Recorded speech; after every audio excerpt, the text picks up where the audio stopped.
recevoir ce premier enseignement de notre Sénat.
Le Seigneur soit avec vous. Frères et sœurs bien-aimés, nous voici parvenus à ce beau temps qu'est le Cénacle, temps de ressourcement spirituel, temps de prière, temps de disposition intérieure pour vivre une des réalités fondamentales de notre foi. L'Esprit Saint, la troisième personne de la Trinité, la troisième personne du Dieu unique que nous adorons tous, ce Dieu rempli d'amour qui déverse son amour dans la vie de chacun de nous. Frères et sœurs, nous sommes au Cénacle depuis quelques années. Le Cénacle est devenu une tradition pratiquement pastorale, en tout cas dans la diocèse d'Abidjan, pour ne pas dire dans l'église de Côte d'Ivoire, où de plus en plus les chrétiens catholiques prennent conscience de la réalité du Saint-Esprit qui agit dans l'Église, qui conduit l'Église et qui participe à la sanctification de chaque fidèle chrétien. Pour ceux qui sont un peu vieux chrétiens dans l'Église, ce n'était pas tout le temps comme le Cénacle. Ou bien, c'est depuis quelques années. Aujourd'hui donc, rassemblés ici, nous sommes en communion avec de nombreuses paroisses de l'archidiocèse, de nombreuses institutions de l'archidiocèse, de nombreux chrétiens qui ont compris que la Pentecôte est le lieu où Dieu se déploie en plénitude, où ce Dieu dans sa pédagogie, après nous avoir montré son visage de paix, nous avoir sauvés dans le Fils, nous donne un défenseur, nous donne un compagnon fidèle qui nous conduit à la vérité tout entière. Et c'est l'Esprit Saint. Nous avons voulu vivre ce Cénacle en lien avec le contexte diocésain, où notre Père archevêque nous invite à être une église famille de Dieu.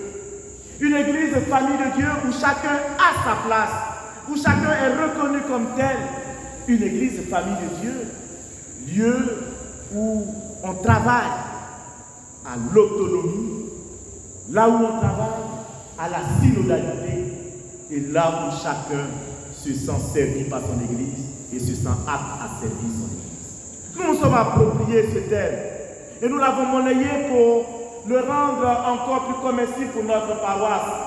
Et nous avons voulu que ce cénacle de cette année, pendant qu'il est placé sous le sceau de l'église famille, que nous puissions attirer l'attention et éveiller à la conscience de chacun de nous que c'est l'Esprit Saint, l'Esprit seul, cet esprit qui possède du Père et du Fils, cette force d'amour, c'est cet esprit qui est capable de construire la famille dans notre paroisse, qui est capable de guider chacun de nous pour faire de celui qui est à côté de lui un frère, pour faire de celle qui est à côté de lui une sœur. Oui, nous voulons être cette église famille de Dieu, cette église où les principes de solidarité, les principes de communion, les principes de partage existent. Mais nous sommes persuadés que sans la force d'en haut, qu'est l'Esprit Saint, nous ne pouvons rien faire. Voilà pourquoi nous allons au cours de ce cénacle parler de l'Esprit Saint. Nous allons au cours de ce cénacle parler des dispositions qu'il faut avoir pour accueillir favorablement cet esprit. Nous allons parler de repentance. Nous allons parler de conversion. Nous allons regarder la Vierge Marie comme modèle de croyant, celle-là même qui a été la première à recevoir cet esprit comme une sorte de décharge d'amour paternel qui a enfanté le divin maître. Frères et sœurs, nous allons parler de l'Église. Nous allons parler de notre engagement. Nous allons parler de notre élan missionnaire. Parce que l'Esprit Saint est tellement une force qu'on ne peut pas recevoir cet esprit et garder pour soi. Je me plais à le dire que l'Esprit Saint c'est comme une sorte d'énergie. C'est notre force spirituelle, c'est notre vitamine spirituelle, ce sont nos calories. Celui qui reçoit beaucoup de calories, beaucoup de force spirituelle, et qui ne communique pas, et qui ne dépense pas sur la tête, c'est pas pour lui. Hein? Tu tombes malade, mais quelle maladie? Celui qui mange pour la poétrie, qui n'est pas son fils, c'est pas ça. Il devient, ne me regardez pas. Eh bien, c'est cela. Le Saint-Esprit qui est cette force, quand nous l'avons, puisque le Seigneur nous le communique le jour de notre baptême, et nous avons fait une effusion plénière le jour de notre confirmation, nous l'avons et nous ne faisons rien.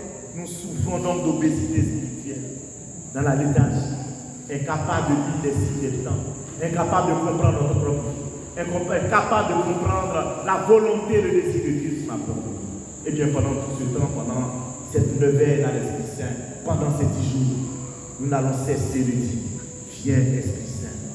Et je sais que l'Esprit Saint, tu es là et tu es en moi. Réveille en moi ce que tu as mis le jour de mon baptême et de la confirmation, pour que je sois, comme je le dis dans le dit, un chrétien valable, fiable et vaillant.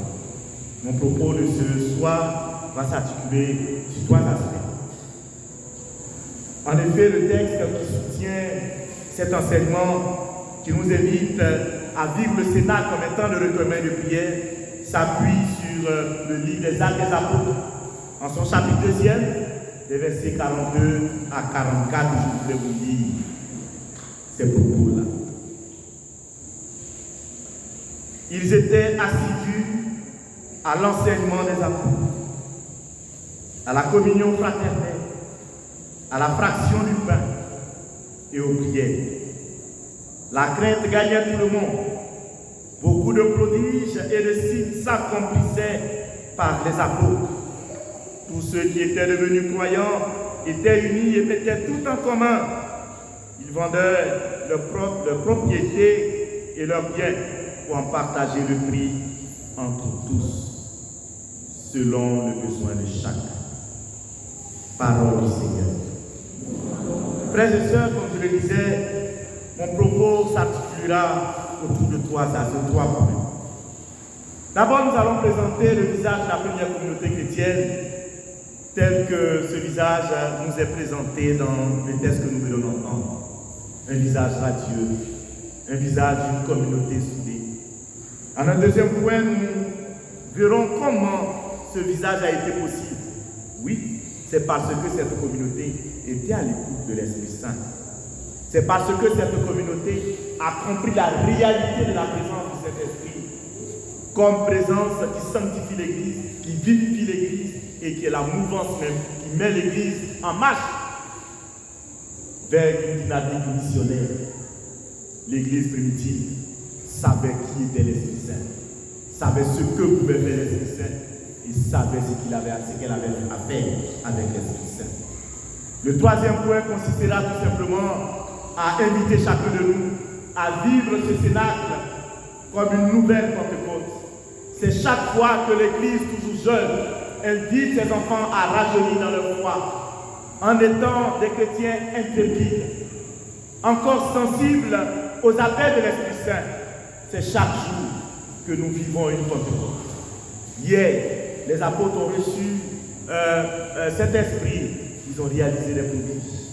Aujourd'hui, le relais nous a été passé et c'est à chacun de nous de vivre cette nouvelle Pentecôte. Frères et sœurs, le texte que nous venons d'entendre nous présente le visage de la première communauté chrétienne. Un visage, je le disais, radieux. Une communauté qui avait centré sa vie sur la parole de Dieu, sur la messe, qui avait des dispositions intérieures conformes aux exigences du Saint-Esprit et qui, en vivant, faisait voir les fruits de son appartenance, pour ne pas dire les fruits de l'écoute et de l'intimité vécue avec cet esprit. Eh bien, la communauté chrétienne était assidue à la parole de Dieu, à l'enseignement des apôtres. Cette communauté a mis au cœur de la vie la parole de Dieu. La parole de Dieu, c'est pas Dieu, c'est Dieu. Mais pas n'importe quelle parole de Dieu. Pas une parole de Dieu interprétée n'importe comment. Une parole de Dieu enseignée par les apôtres. Parole d'orthodoxie. Parole de vérité. Parole dicastère. Parole du magistère. C'est-à-dire parole qui vient d'une autorité. Parole discernée. Parole expliquée, vécue. Parole de foi. La parole de Dieu est une parole de Dieu. C'est la même parole de Dieu on a lu. Il y en a qui voient ceci pour se promener, il y a d'autres qui ne voient pas ceci pour se promener. C'est la même parole de Dieu. On lit, il y en a qui agissent autrement et d'autres agissent de l'autre façon. Et pourtant c'est la même parole. Cela suppose que la parole a besoin d'être guidée et d'être lue dans un certain cadre. Et la première communauté chrétienne maintenant nous donne ce témoignage-là. La parole de Dieu était au cœur de la société, au cœur de la communauté, mais pas n'importe quelle parole, une parole expliquée, orientée, une parole donnée par les apôtres. Mais pourquoi pas les apôtres? Parce qu'ils avaient été les premiers à être envoyés. Parce qu'ils avaient pratiquement été les premiers à recevoir le Saint-Esprit. Parce qu'ils avaient cette force de l'Esprit qui leur permettait de ne pas se tromper sur la parole. Alors cette communauté écoutait la parole de Dieu, mais la parole de Dieu inspirée. La parole de Dieu aidée par l'Esprit dans le cœur des apôtres. Il est déversé sur le reste. Voici la première communauté. Et on dit qu'elle était assidue à cette parole. On ne lisait pas cette parole quelquefois. On ne lisait pas cette parole entre-temps. Mais on lisait cette parole tout le temps. Cette parole de Dieu. Communauté qui lit la parole de Dieu. Communauté qui est sensible à la parole de Dieu. Communauté qui confie l'apostolicité de l'Église. Le Christ qui donne l'Église aux hommes a besoin de communiquer son esprit entre nous aux apôtres. Voici les traits du visage de la première communauté.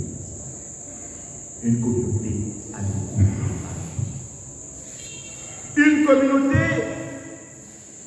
qui fait la messe. Ils étaient tous assidus à l'enseignement des apôtres, à la fraction du pain. La fraction du pain, c'est quoi? C'est la messe. Une communauté qui fait la messe, qui se rappelle un peu les paroles de la messe. quand le prêtre prend sa main qui dépose sur les saintes espèces de pain et de vin. C'est par quelle puissance ce pain et ce vin là devient corps et sang de Christ. Hein? Par l'Esprit Saint. La première communauté chrétienne expérimentait au quotidien la force de l'Esprit Saint qui rendait actuel et qui présentifiait le mémorial de Jésus-Christ, le sacrifice eucharistique. Cette communauté était bien consciente que l'Esprit Saint était là. Sanctifie ses enfants. Qu'elle devienne pour nous le corps et le sang qui sanctifie. C'est l'Esprit qui sanctifie. C'est l'Esprit qui sanctifie. Communauté chrétienne sensible au mémorial, à l'institution de l'Eucharistie et qui perpétue l'événement eucharistique en comprenant que c'est l'Esprit qui agit au cœur de l'Église. Communauté assidue à la parole de Dieu. Communauté assidue à la messe. La parole de Dieu et l'Eucharistie est au cœur de la vie. Et comme cette communauté était nourrie de la parole de Dieu inspirée et du Christ, venu à eux par la force de l'Esprit Saint, en étant fort et sans de notre bien-être, il y avait déjà des dispositions intérieures qui animaient cette communauté. Cette communauté avait un style de vie. Quand tu les voyais vivre, on savait que ceux-là appartenaient à telle communauté. Et le style de vie de cette communauté, nous l'avons vu dans le texte, c'est la fraternité et la crainte de Dieu. Dans cette communauté, on n'appelle pas notre aide. On n'appelle pas monsieur. On n'appelle pas tantine, on l'appelle mon frère. On l'appelle ma soeur. Soit dit en passant, appelle les tantis. Je ne sais pas si elle est là aujourd'hui, elle n'est pas venue. J'ai appelé une petite dame de notre paroisse ici. Quand on se salue à la fin de la messe, tanti, ça va. Elle a répondu, elle a dit, sa maman, jusqu'à elle revient. Elle dit, mon père, c'est pas tanti, je ne suis pas tanti. C'est vrai, si j'avais dit ma fille, mais j'avais dit son nom, je pense qu'elle allait se reconnaître. Non seulement, elle n'est pas tanti, mais on n'appelle pas tanti un fils. On appelle l'autre son frère et pas son nom. Ils étaient tous frères. Ils vivaient dans la fraternité. Disposition intérieure. Ils vivaient dans la fraternité. Et ils mettaient tout ensemble. Simultanément. Une communauté qui a mis au centre la parole de Dieu, l'Eucharistie, qui a suscité, pour ne pas dire qui a favorisé un style de vie basé sur la fraternité et la communion qu'on peut appeler encore la similarité. Ils faisaient les choses ensemble. Ils étaient ensemble. On ne disait pas ça là, c'est ce que je préfère. Alors je fais. Ça là, c'est pour ceux-là, je fais. Tout à l'heure, je ne voulais pas parler, mais bon, c'est pas grave. C'est l'esprit qui fait parler. Je ne suis pas en train de critiquer. Hein. C'est pas ici, c'est sur d'autres paroisses. C'est pas ici. Il y a des paroisses. C'est pas ici, c'est pas ici. Il y a des paroisses. Le jour qu'on dit où le Saint-Sacrement sort, l'église est remplie. Des amis du Saint-Sacrement. Le jour où on dit on fait lever à la tête, l'église est remplie. Des légionnaires. Le jour où on dit on va faire cela, Jésus est rempli. L'église est remplie. Les gens ne disent c'est pas ici, c'est ailleurs.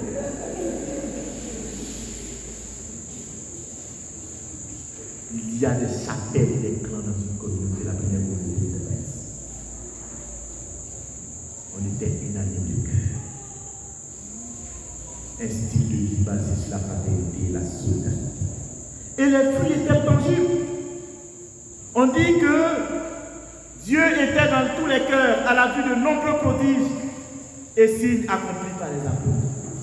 Parce que dans une communauté pareille, à l'écoute de l'Esprit Saint, où le Christ est vivant et célébré dans l'Eucharistie, où la parole est vivante et n'est plus parole d'avant, mais les paroles d'aujourd'hui interprétées par les apôtres, Mais il ne peut que sortir des fruits tangibles, des fruits de conversion véritable. On dit qu'on reconnaît là par ses fruits, non, n'est-ce pas? Mais justement, un tel style de vie ne peut que déboucher sur des prodiges. Parce qu'en réalité, le protagonisme de la vie de l'Église, c'est qui en réalité? C'est l'Esprit Saint. Et chaque fois que cette Église sera sensible à ses appels, sera à l'écoute de cet esprit, mais l'Esprit travaillera aussi, travaillera. Voici le visage de la première communauté chrétienne. Et les fruits étaient là, des miracles, du sens du partage, etc. Frères et sœurs, comment cette communauté a pu réussir?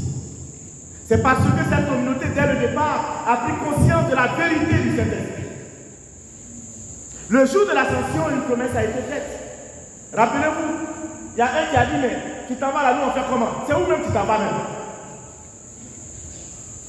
Et le Christ le calme pour lui dit, c'est vrai, il va falloir que je fasse préparer une place pour vous. Mais je vous enverrai une force. Jésus l'a promis. Et vous pensez que Jésus ne réalise pas ses promesses? Il réalise ses promesses. Et la première communauté chrétienne a compris que la réalisation de la descente de l'Esprit Saint était une vérité et vivait en conformité avec cet esprit-là. Pourquoi on insiste là-dessus, cet esprit? Regardez, frères et sœurs. Combien sommes-nous à nous lever le matin ou à faire une prière en disant Seigneur, Esprit Saint, viens me visiter? Parfois même, on ne sait même pas si c'est une personne de la divinité. Si on demande à quelqu'un parmi nous ici, quel est ton rapport, ta relation avec l'Esprit Saint? Mais quand le Seigneur vient te parler, c'est par quoi il te parle? L'Esprit Saint. Quand il veut t'aider à discerner, par quelle fois tu t'aides à discerner? Par l'Esprit Saint. Quand il veut te guérir, spirituellement comme corporellement, c'est avec quelle puissance il le fait? Par l'Esprit Saint. Quand tu viens à l'adoration eucharistique et qu'il veut te visiter, comment il fait? Mais c'est pas l'Esprit Saint. Et nous le chantons à longueur de journée tous les dimanches. Il procède du Père et du Fils. La force d'amour qui permet au Père de tout abandonner dans le Fils et qui permet au Fils de tout donner aux hommes, cette force d'amour-là, c'est cet esprit-là qui est communiqué à chacun de nous. Et Jésus l'a dit, je m'en vais. Mais ma présence même, désormais, sera une présence agissante. Parce que ce n'est plus le Jésus de la Palestine, ce n'est plus Jésus de Galilée, ce n'est plus le Jésus de Nazareth, mais c'est Jésus pour toi, présent en toi par la force du Saint-Esprit. Et la première communauté en avait pris conscience. Parce qu'à l'ascension, la promesse est réalisée. L'Esprit a été promis et là, l'Esprit est descendu. Esprit Saint, Esprit de force, Esprit de vérité, le Paraclétos, le défenseur, le sanctificateur. La première communauté chrétienne était sensible aux appels de l'Esprit. C'est d'ailleurs conscient de tout cela que le Cénacle a été rendu possible. Quand le Seigneur leur fait cette promesse, mais ils ne vont pas au champ, ils ne vont pas pour dire oui, bon il a parlé, on va voir si c'est vrai, et puis chacun s'en va au champ, le mécanicien s'en va réparer sa voiture, et puis bon, et puis voilà, il dit oh, venez. Non! Seigneur, ce que tu as dit, tu vas le réaliser. Alors, nous mettons à disposition le tout premier Cénacle dans la chambre haute. Ils se mettent dans le pèlerinage intérieur, dans la méditation. Ils vont se repasser tout ce qu'ils ont vécu avec le Maître. Et ce qui est glorieux dans ce Cénacle-là, Notre-Dame du Saint-Esprit était là, la Vierge. Conscients de ce qui allait venir, ils se sont disposés. Ils se sont apprêtés pour le recevoir. Mais la Pentecôte, ça n'a pas été un malade appel de réception. C'est quelque chose qui a été désiré, voulu, préparé, qui est descendu. Nous, il y a l'impression que l'Esprit Saint nous a suivis. On a fait baptême, on a fait confirmation quand je demande à l'Esprit Saint. Moi, l'Esprit, je ne sais pas si j'ai oscillé. Ce n'est pas ceux qui étaient là dimanche dernier. Il y a un prêtre qui a beaucoup expliqué, explique confirmation là, c'est quoi? Avec un seau d'eau, en fait, il n'était pas là. Ah, vous avez raté. Demandez à ceux qui étaient là, ils savent comment Dieu donne l'Esprit Saint avec seau d'eau en fait à eau. Ils étaient réunis aussi, comme nous aujourd'hui. Voilà pourquoi je vais terminer en invitant chacun de nous à mettre à profit ce temps pour vivre une nouvelle vie. Les apôtres ne s'étaient pas en train de se promener. Et puis l'Esprit Saint les a suivis. Ils se sont appropriés la promesse de l'Esprit Saint. Et ils se sont préparés, ils ont désiré. Mais l'Esprit Saint même aussi se respecte. Là où on est dans la parole, c'est quoi? Ce n'est pas un violeur. Il se propose sans. Est-ce que nous sommes prêts à le recevoir ou à demander une vraie vision, une nouvelle vision en nous-mêmes avec cet esprit? La première communauté chrétienne l'avait fait. Voilà pourquoi cette communauté s'est laissée guider en tout temps, s'est laissée éclairer à chaque instant, dans toutes les circonstances, par l'Esprit. Mais quand je finis de parler comme ça, on va se dire, ils étaient bien, c'est que dans cette communauté-là, et tout, c'était saint. La première communauté chrétienne, en fait, c'est la communauté des saints. Non, frères et sœurs. C'était la communauté aussi avec des problèmes. J'ai présenté le visage. Mais souvent, il y a des gens qui sont forts. Ils sont constipés, ils ont dit, allez, tu ne vois pas ça sur le visage. On dit en vie.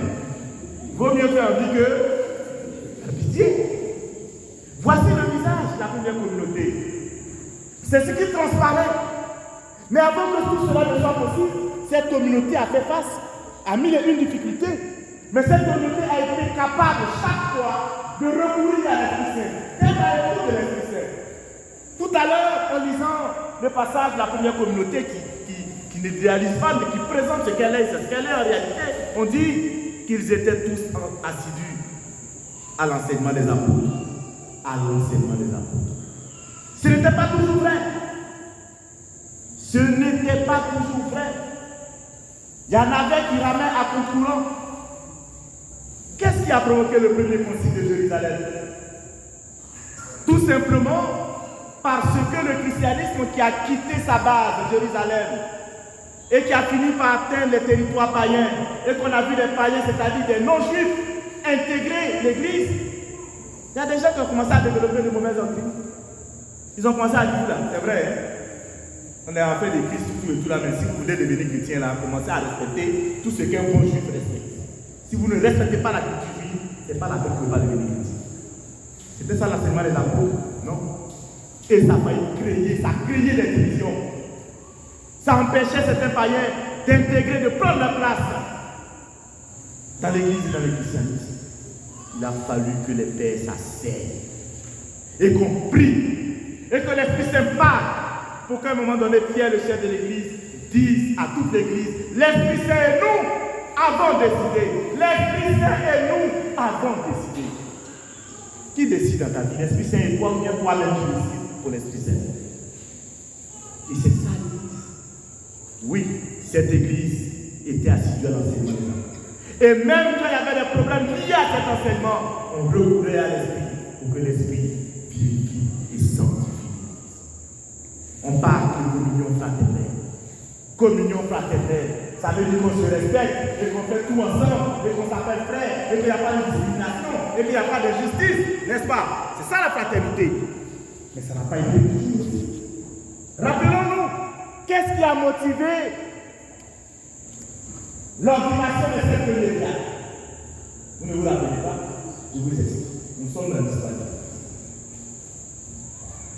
La première communauté, la communauté naissante, avait pratiquement deux composants. Les premiers chrétiens étaient pratiquement de deux origines. Ils étaient pratiquement tous juifs, mais pas de même culture. Les juifs qui sont nés et qui ont toujours vécu à Jérusalem, de culture donc hébraïque, qui sont de vrais juifs, avant de se convertir au christianisme, qui n'ont connu que ça, et qui ne connaissent que la culture juive, et puis d'autres juifs qu'on appelle des juifs de la diaspora, qui n'étaient pas forcément à Jérusalem, mais qui étaient dans les autres contrées, qui parlaient même le grec, qui avaient une culture grecque. Donc eux, ils étaient pratiquement libéralistes sur les bords. Ils avaient quand même une certaine liberté vis-à-vis de tout ce qui était contingence religieuse juive. Mais déjà dans la première communauté, on dit qu'au moment de partage de la nourriture, il y avait un problème. Ceux qui sont venus de culture grec là vraiment dit, quand ils arrivent comme ça, il n'y a pas mangé, le père il s'est passé par là. Il a tout mangé, comme d'habitude. Du coup, on vient trouver Pierre. Ah, mais nos femmes n'ont pas eu à manger. Ah, mais nos enfants n'ont pas eu à manger. Ah, mais. Fraternel. Fraternité. Les apôtres se disent, afin de venir parler de la parole de Dieu, on dirait qu'on est devenu maître restaurateur. Ils se sont mis en prière. Ils se sont reflétés à l'église. Et ils ont dit, on va se faire. Mais pas n'importe qui. Les critères, c'était quoi? Des hommes justes et remplis d'Esprit Saint.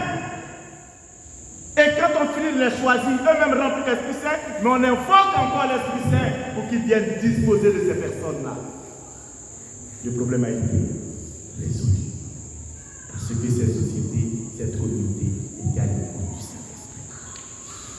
Dieu était dans le cœur de tous. Mais ce n'était pas dans le cœur de tout le monde. Vous vous rappelez d'Ananias? Vous vous rappelez de Saphira? Vous ne vous rappelez pas? Je vous explique. Cette première communauté vivait la mise en commun. Donc, ce n'est pas aujourd'hui, ce n'est pas demander à quelqu'un d'aller vendre sa maison pour lui donner la l'église.